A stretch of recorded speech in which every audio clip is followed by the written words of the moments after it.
নাহমাদুহু ওয়া নুসাল্লি আলা রাসূলিহিল কারীম, আম্মা বা'দ।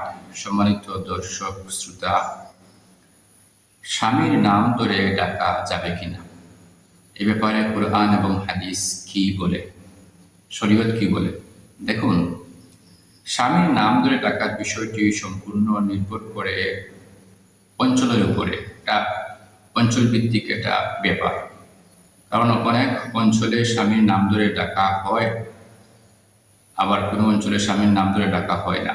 আমাদের দেশে স্বামীর নাম ধরে ডাকাকে আইব বা দোষ মনে করা হয়, এটা একটা অপমানজনক বিষয় মনে করা হয় বা বেয়াদবি মনে করা হয়। যেহেতু স্বামী আপনার বয়সের তুলনায় বড় এবং আপনার অভিভাবক, সেই হিসাবে তাকে সম্মান দেওয়া এবং সম্মানের সাথে তাকে ডাকা উচিত।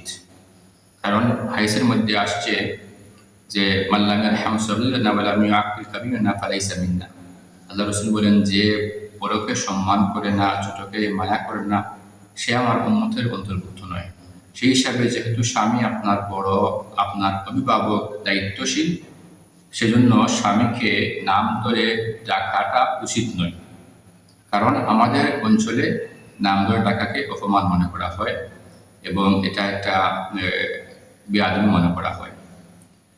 কিন্তু কোনো কোনো অঞ্চলে স্বামীর নাম ধরে ডাকার ব্যাপার রয়েছে এবং আরব অঞ্চলের মধ্যে স্বামীর নাম ধরে ডাকতেন বলে কুরআন এবং হাদিসের মধ্যে এরকম প্রমাণ পাওয়া যায়। যেমন সহিহ বুখারীর 3364 নম্বর হাদিসের মধ্যে আসছে, ইব্রাহিম আলাইহিস সালাম যখন হাজেরাকে এই মক্কা অঞ্চলের মধ্যে রেখে আসছিলেন, জনমানবহীন, কেউ নেই, হাজেরা এবং ইসমাইল আলাইহিস সালামকে যখন রেখে যাচ্ছিলেন, এই যাওয়ার সময় হাজেরা ইব্রাহিমের নাম ধরে ডাক দিলেন যে, হে ইব্রাহিম, আপনি কি আমাদেরকে রেখে চলে যাচ্ছেন?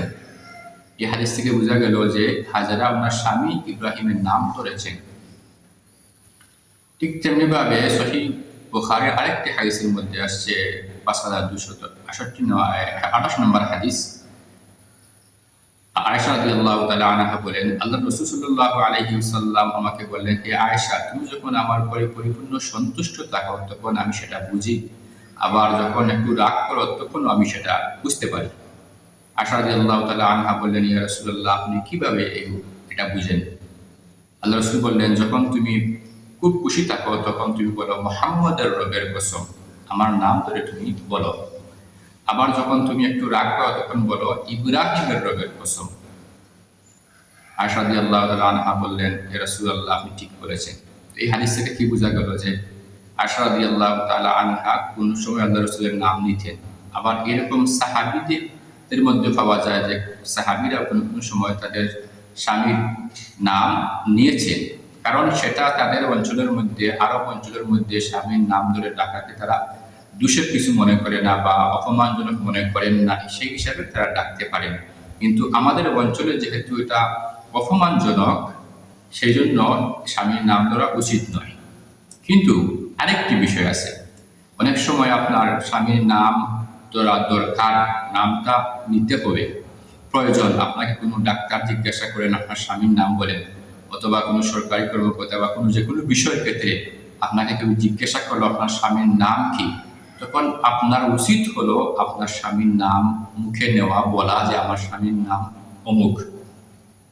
অনেক মহিলা তখন স্বামীর নাম মুখে নিতে চান না, নিয়ে আপনার একটু হৃদয়স্থ করেন বা মনে করেন যে আমার স্বামীর নাম মুখে নিতে অপমান হয়ে যাবে না, তখন আপনার স্বামীর নাম নেওয়া দরকার, জরুরি।